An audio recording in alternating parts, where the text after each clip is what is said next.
Okay, so this lesson is about fact and opinion. And what I want you to do before you start the lesson is to take out a sheet of paper and divide it into two parts, fact and opinion, two columns, maybe just a half a sheet of paper. It doesn't have to go all the way down to the bottom. But what I want you to do is uh, list the characteristics between a fact and an opinion, so that'll help you do the rest of this exercise. There's a lot of things that you need to consider when you decide whether something is a fact or an opinion. Let's take a look at facts first. Facts, and these are the criteria that I want you to list in your notes. I'll look for these notes when you bring them in. Number one, a fact states reality. It states reality. It tells us what is in existence. Now, if you go to the other column under opinion, right across from that, what I'd like you to put down is interprets reality. So we can see a comparison between the two, or a contrast really, here on how they're different. So a fact states reality as it is.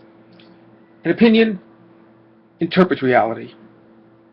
A fact is objective, meaning that it doesn't involve any personal feelings or emotions. It's strictly the facts, as we call them, and so we call that objective. Whereas opinions go to the other side now, and I want you to list the word subjective. Opinions are subjective. They're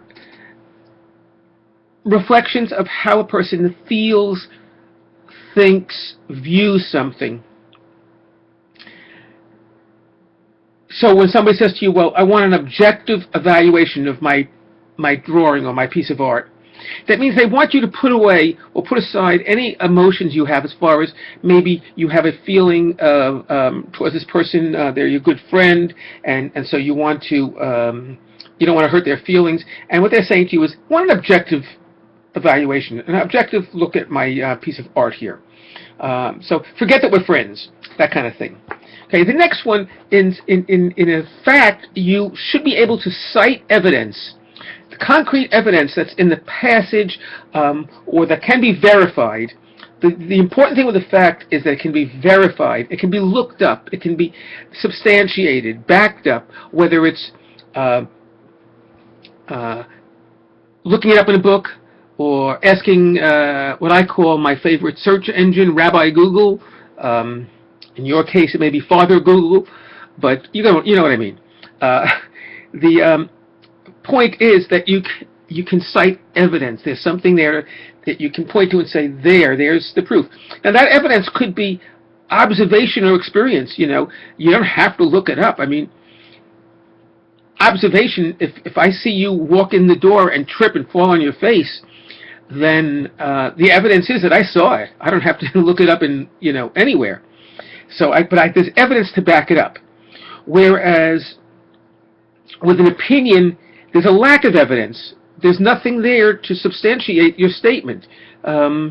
It's not something that you can look up and verify and say, yeah, this is true, and it's true maybe most of the time or all the time. But we'll look at the whole idea of all the time, some of the time, because those are the line gets kind of fuzzy between fact and opinion in certain instances, and we'll take a look at that in a few minutes. So one of the things we find is with opinions, there are opinion words or signals, just like you've been learning with all these other skills all semester. Signal words for transitions for supporting details, transition words for all the patterns.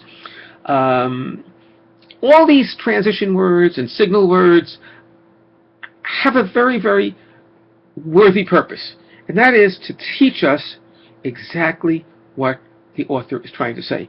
And so when we take a look at facts and opinions, some of the opinion words we could come across would be signals such as apparently, it appears, in my opinion, in my view, it is believed that, possibly, an explanation, or one explanation could be, presumably, seemingly, it's likely that. Those are phrases that would show us an opinion is being stated.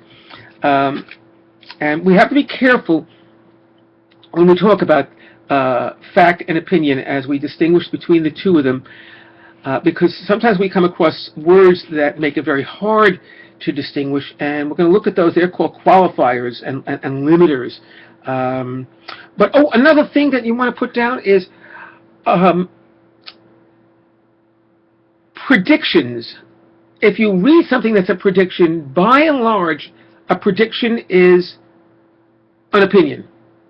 Now, why is that the case? Because if a fact, by definition, is something that you can prove has occurred, then based upon that, a prediction is something that hasn't occurred yet, so it has not become fact. However, there are certain instances where that doesn't apply. So you have to think outside the box. For example, a scientific principle that man has proven since the beginning of time is the following statement: if I put my hand in water, it will come out wet. Now that's a prediction, but it's not an opinion. Scientific principles prove that every time we do that, that is going to be the result. So, yeah, when we say a prediction, we have to be careful. It depends what we're predicting. If it's based upon a hard, fast rule, a law, a scientific principle, then we can't necessarily say that, well, it's a prediction, so it's an opinion. All right? Now, if you look at, let's say, my syllabus, and it says, after 2 absences, your grade will drop by 10 points for each subsequent absence. Now, that's a prediction, but it's also a policy. And so we could say that that's a fact because you could verify it and check with every student who's ever taken me, who's ever had 2 absences or more. Okay? So you have to be careful when you look at a prediction.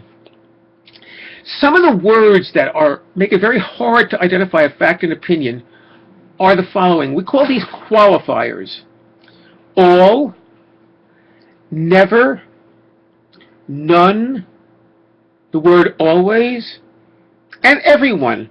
These words are qualifiers. In other words, it's almost impossible to prove these. For example, if I said, let's say the word none. None of the prep students ever study for their reading exit exam.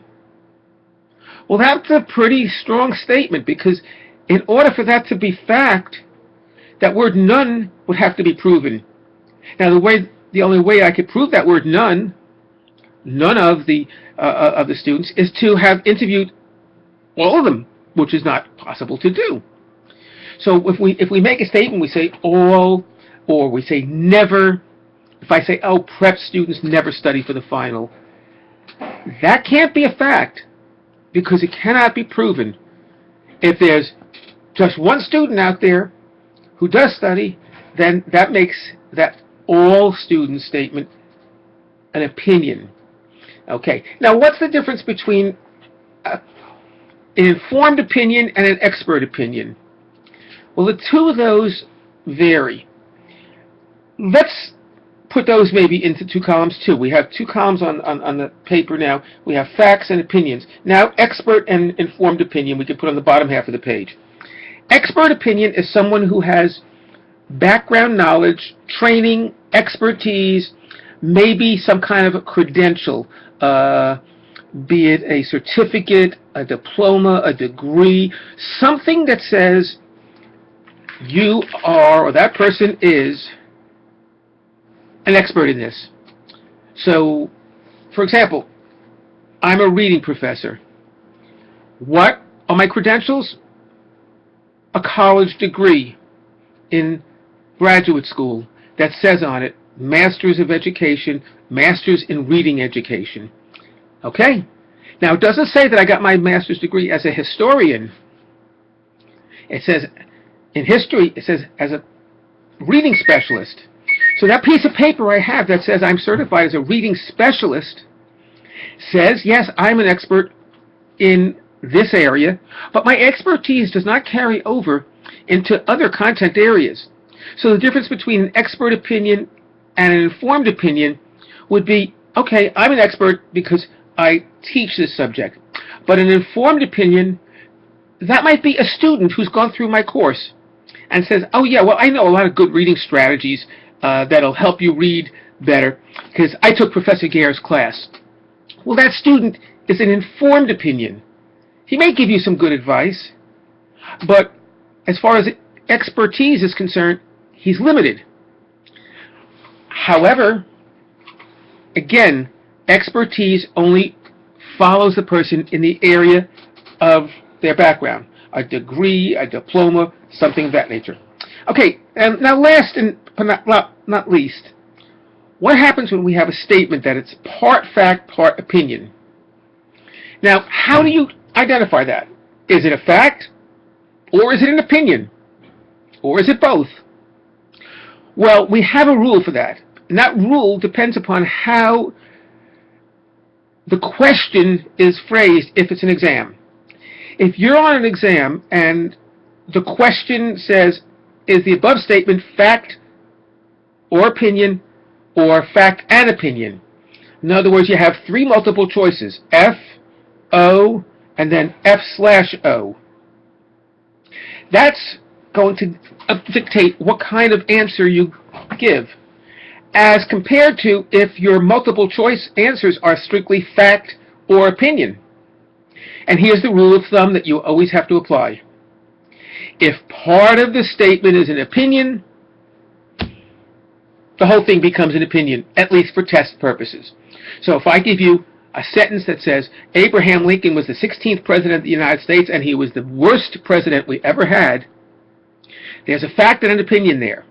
Now on a test, if your choices were fact, opinion, and then fact/opinion, it would be easy. You'd say number 3, fact/opinion. But with that same statement, if the only choices you had are fact or opinion, then you have to go with opinion. Part of the statement being an opinion makes the whole thing an opinion. So what we see here is a lot of different rules when it comes to opinions, expert opinion and informed opinion, and so forth. So as you work through this chapter, what I'd like you to do is I'd like you to have 2 different color highlighters. We're going to kind of try and color code facts in one color, opinions in another color, so that when they stand out from your page, they're a lot more meaningful. I know that you realize that the highlighting and the annotating is important, and here's a way of really being able to see, is most of a paragraph fact or opinion? So as we work through the exercises, get yourself 2 colored highlighters. You probably definitely have one already if you're in my class, and get another one, different color, and just make your own little legend in the book. What color is going to represent fact, what color is going to represent opinion, and with that, you'll work through the exercises in the book. So what I'd like you to do is go through the rest of this little flipped lesson, and when you're done, do everything that it asks you to do, and bring in tomorrow your notes from this lesson that I just went over with you now, any other notes from the lesson part that you read, and how you did on the exercises. There are actually practice exercises within this lesson. All right? So good luck and have fun. I'm going to end now because I know that if I go more than 15 minutes, it's too long. Your attention span, you may have turned me off already. I hope you didn't. Okay? I spent a lot of time doing this. So hang in there with me. Okay? While I finish my coffee. And find the stop button. Okay? There it is. I found this stop button for this movie.